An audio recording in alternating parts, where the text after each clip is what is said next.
बिस्मिल्लाहिर्रहमानिर्रहीम। अस्सलाम वालेकुम viewers.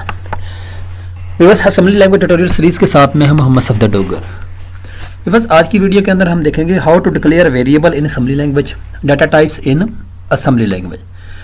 Viewers, very very important topics है कि असेंबली लैंग्वेज के अंदर हम वेरिएबल को कैसे डिक्लेयर करते हैं। जैसे हम C++, जावा, PHP के अंदर वेरिएबल डिक्लेयर करते हैं, तो वैसे ही हम देखेंगे कि हम असेंबली लैंग्वेज के अंदर वेरिएबल कैसे डिक्लेयर करते हैं। और फिर देखेंगे कि इनकी डाटा टाइप्स कौन सी हैं। डाटा टाइप्स मतलब उसके अंदर किस टाइप का डाटा जो है ना आप स्टोर करवा सकते हैं। वेरिएबल के बारे में मैं आपको सिर्फ वेरिएबल की यहाँ पर डेफिनेशन बताऊंगा। सिर्फ मैं असेंबली लैंग्वेज के अंदर वेरिएबल डिक्लेयर करना सिखाऊंगा, क्योंकि वेरिएबल आपको पता है कि वेरिएबल एक रैम के अंदर समझने के एक आपके लिए जगह होती है, या वो टेम्प्रेरी समझ लें कि एक जगह आपके लिए महसूस कर दी जाती है जिसके अंदर आप मुख्तलिफ औकात में अंदर वैल्यू जो है ना वो स्टोर करवा सकते हैं और उन वैल्यू को आगे आप यूज़ कर सकते हैं। तो आइए देखते हैं कि असेंबली लैंग्वेज के अंदर हम वेरिएबल कैसे डिक्लेयर करते हैं। Declare a variable. तो व्यूअर्स, अगर मैं इसके सिंटैक्स की बात करूं तो उसके लिए हमारे पास जो सिंटैक्स आएगा वो आता है जी वेरिएबल का नाम, उसके बाद है इनिशियलाइज़र डायरेक्टिव, और उसके बाद क्या आ जाएगा, इनिशियलाइज़र आ जाएगा। या आपको दूसरे लफ्ज़ों में कह सकते हैं कि वेरिएबल का नाम, उसकी डाटा टाइप, और उसके बाद उसकी क्या आ जाएगी, वैल्यू आ जाएगी। तो ये सिंटैक्स है व्यूअर्स असेंबली लैंग्वेज के अंदर किसी भी वेरिएबल को डिक्लेयर करने का। वेरिएबल का नाम जो है ना व्यूअर्स ऑप्शनल होता है, आप कोई भी नाम रख सकते हैं, लेकिन जो रिजर्व कीवर्ड्स हैं वो आप वेरिएबल का नाम नहीं रख सकते। अब रिजर्व कीवर्ड कौन से हैं? जैसे आपने देखा होगा कोई रजिस्टर के नाम है, AX है, BX, CX, DX है, या IP रजिस्टर है, ये AL है, या BL है, या CL है। ये वो रजिस्टर्स के नाम है, इनको आप एज ए वेरिएबल नाम नहीं रख सकते। या मुख्तलिफ आपकी असेंबली के अंदर इंस्ट्रक्शन है, जैसे मूव की इंस्ट्रक्शन है, ऐड की इंस्ट्रक्शन है, तो इनको भी आप एज ए वेरिएबल नाम नहीं रख सकते। यानी कि रिजर्व वर्ड जितने भी हैं उनको आप वेरिएबल के नाम के तौर पर इस्तेमाल नहीं कर सकते। बाकी आप कोई भी नाम जो है ना वेरिएबल का रख सकते हैं।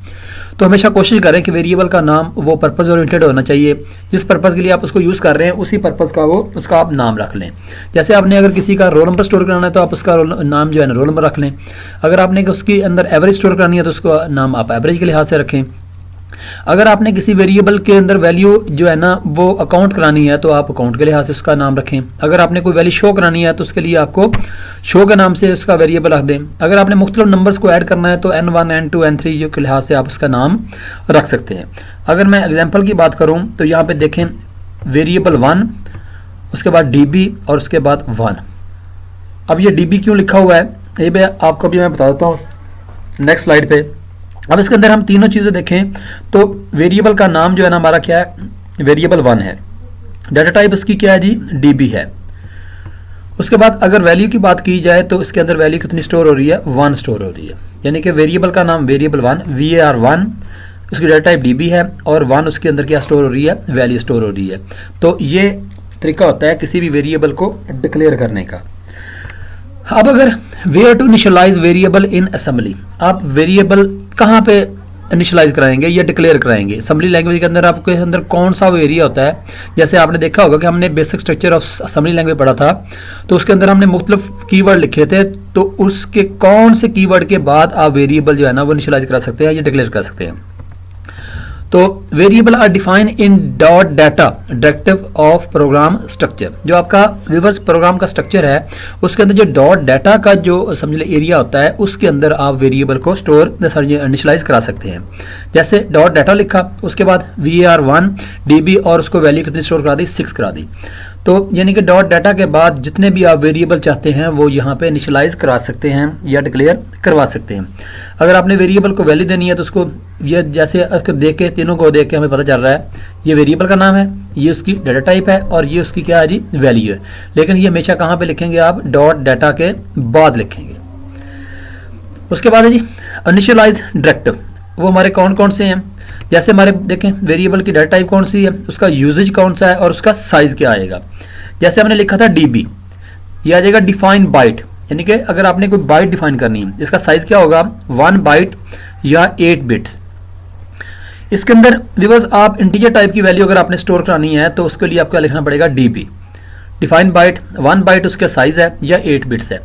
अगर आप DW लिखेंगे व्यूअर्स तो उसके लिए आ जाएगा डिफाइन वर्ड, और उसके लिए हमारे पास जो साइज होगा वो 2 बाइट्स या 16 बिट्स आ जाएगा। डी डिफाइन डबल वर्ड, अगर आपने डबल वर्ड उसके अंदर स्टोर कराना है तो उसके लिए उसके साइज आ जाएगा 4 बाइट या 32 बिट्स आ जाएगा।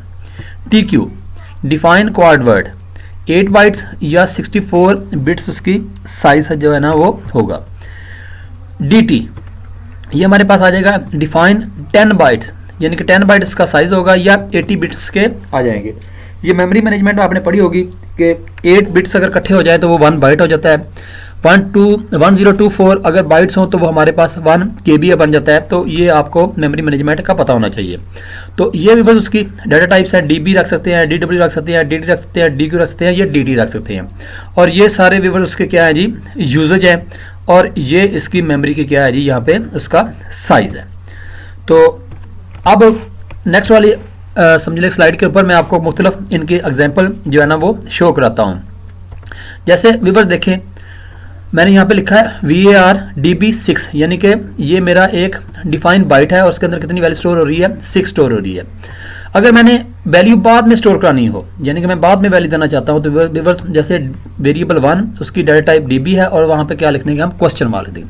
अब क्वेश्चन मार्क का ये मतलब है कि इसकी वैल्यू आप बाद में स्टोर कराएंगे, यानी कि रन टाइम पे आप उसकी वैल्यू जो है ना उसके अंदर दे सकते हैं। उसके बाद VAR1 DB सिंगल कोड के अंदर अगर 1 लिख देंगे तो ये वैल्यू 1 स्टोर होगी। अगर आप 6 लिखेंगे तो इसका मतलब है कि इसका जो है ना वो क्या जा रहा है, इसका ASCII कोड जा रहा है। उसके बाद वेरिएबल 1 DBA, अगर आप उसको सिंगल कोड के अंदर A भी स्टोर करवा सकते हैं। इसी तरह व्यूअर्स अगर आपने, ये थोड़ा सा गलत हो रहा है, यहाँ पे DW करेंगे आप, ठीक हो गया। तो वेरिएबल 1 DW यहाँ पे क्या आ जाएगा आपका, जितने भी आपने आपके जो है ना वो क्या आ सकते हैं, आपने स्ट्रिंग जो है ना वो स्टोर करा सकते हैं। यहाँ पे भी क्या आ जाएगा, DW आ जाएगा, यानी कि वेरिएबल 1 DW, और उसके अंदर आपने अगर एक करैक्टर स्टोर कराना है तो उसके लिए कर सकते हैं, और अगर आपने स्ट्रिंग स्टोर करानी है तो उसके लिए आप जो है ना वो, जैसे मैंने SAFDAR और एंड पे देखें डॉलर साइन दिया हुआ है। अब इस डॉलर साइन का मकसद क्या है कि अगर आपने किसी स्ट्रिंग को एंड करना हो तो वहाँ पे आप क्या लिखेंगे, डॉलर साइन लिख देंगे। डॉलर साइन का मतलब है कि यहाँ पे ये स्ट्रिंग जो है ना वो क्या हो रही है, एंड हो रही है। Dollar sign must be used in ending string, जहाँ भी आपने स्ट्रिंग देनी है वहाँ पे उसके एंड पे आप डॉलर साइन लाजमी देंगे। इससे कंपाइलर जो असेंबलर जो है ना उसका समझ आएगा कि ये स्ट्रिंग यहाँ पे एंड हो गई है। अब एक हम व्यूअर्स एग्जांपल देखते हैं। जैसे हमारे पास ये देखा हुआ है डॉट मॉडल स्मॉल, उसके बाद डॉट डाटा, और वहाँ पे मैंने एक वेरिएबल डिक्लेयर कर दिया वेरिएबल 1 के नाम से, उसकी डाटा टाइप क्या है, DB है, और उसके अंदर वैल्यू स्टोर कर दिया मैंने 6। उसके बाद डॉट कोड, यहाँ पे मेरा कोड आ जाएगा, मेन प्रोसीजर यहाँ पे आ गया। यहाँ पे देखें मूव DL, VAR1, यानी कि VAR1 का जो वैल्यू है वो किसके अंदर स्टोर हो जाएगी, DL के अंदर। अब यहाँ पे इसका ASCII कोड जो है ना वो इसके अंदर स्टोर हो रहा है, वैल्यू स्टोर नहीं हो रही बल्कि इसका क्या हो रहा है, ASCII कोड स्टोर हो रहा है। अब अगर मैं ASCII कोड की बात करूँ तो 0 का ASCII कोड 48 है, 1 का 49 है, 2 का 50 है, तो सो ऑन, यानी कि 6 का आपको जो है ना वो क्या हो जाएगा, 54 या सम यानी कि हो जाएगा, इसका ASCII कोड हो जाएगा। अब हमने 54 को अगर शो कराना है तो क्या करना पड़ेगा, DL के अंदर हमें क्या करना पड़ेगा, ऐड DL 48 इसके अंदर क्या कर दो, ऐड कर दो। अब DL के अंदर ASCII कोड कितना है, 6 है, 6 के अंदर जब 48 ऐड होगा तो ये कितना बन जाएगा हमारे पास, 54 हो जाएगा। 54 आपका क्या आ जाएगा, ASCII कोड आ जाएगा। अब 54 ASCII कोड के ऊपर जो वैल्यू पड़ी हुई है वो आपकी क्या होती है, 6 होती है।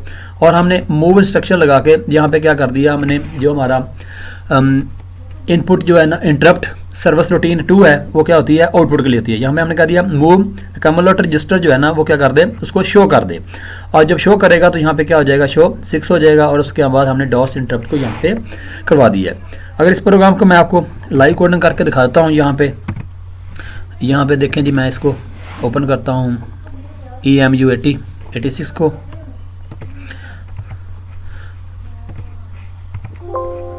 तो यहाँ पे इसको ख़त्म कर देते हैं। ये देखें न्यू करते हैं, उसके बाद ये लें जी डॉट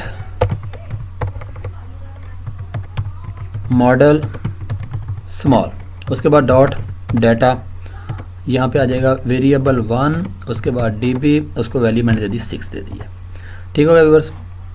और उसके बाद यहाँ पे आ जाएगा डॉट कोड, और यहाँ पे मैं लिखता हूँ मेन प्रोसीजर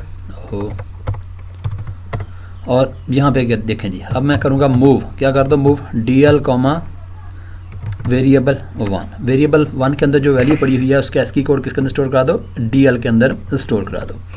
अब फिर क्या होगा जी, मैं कर रहा हूँ जी ऐड कर दो, क्या ऐड कर दो DL के अंदर मज़ीद क्या कर दो 48 ASCII कोड, 0 का ASCII कोड जो है ना ऐड कर दो। जब 0 का ASCII कोड 6 के अंदर ऐड होगा तो वो कितना ASCII कोड बन जाएगा, 54 बन जाएगा। तो यहाँ पे मूव AH, 2 कर देंगे और उसके बाद इंट 21H आ जाएगा और यहाँ पे आ जाएगा आपका मेन एंड PR। इसको एमुलेट करते हैं, ये सक्सेसफुली रन हो गया है। इसको रन करते हैं तो ये देखें हमारा यहाँ पे 6 जो है ना वो शो हो रहा है, ये देखें 6 हमारा यहाँ पे शो हो गया है। एक दफ़ा फिर दिखा देता हूँ कि वेरिएबल कहाँ पे डिक्लेयर करेंगे आप, डॉट डाटा के बाद आप वेरिएबल डिक्लेयर कर सकते हैं। जैसे वेरिएबल 1 उसकी data type DB define byte करेंगे और 6 उसके अंदर क्या हमने वैल्यू स्टोर करा दी है। फिर हमने मेन प्रोसीजर के अंदर आके क्या किया, वेरिएबल 1 की वैल्यू किसके अंदर स्टोर करा दी, DL रजिस्टर के अंदर स्टोर करा दी और DL रजिस्टर के अंदर मजीद हमने ASCII कोड 48 को ऐड कर दिया। जब 48 को ऐड करेंगे तो यहाँ पे क्या आ जाएगा आपका 54 ASCII कोड आ जाएगा। 54 ASCII कोड के ऊपर जो वैल्यू पड़ी हुई है वो कौन सी है, 6 है। और वो क्या करेगा मूव AH, ये हमारी इंटरप्ट सर्विस रूटीन है 2 है कि ये हमारी आउटपुट के लिए यूज़ होती है। और यहाँ पे क्या हो जाएगा, जो कम्युलेटर क्या करेगा DL के ऊपर जो वैल्यू पड़ी हुई है उसको क्या करा देगा, वो शो करा देगा और यहाँ पे आपकी DOS इंटरप्ट हो जाएगी। तो मैं उम्मीद करता हूँ कि आज की वीडियो आपको समझ आ गई होगी। मेरी वीडियो देखने का शुक्रिया। तो नेक्स्ट लेक्चर तक बाय, ओके।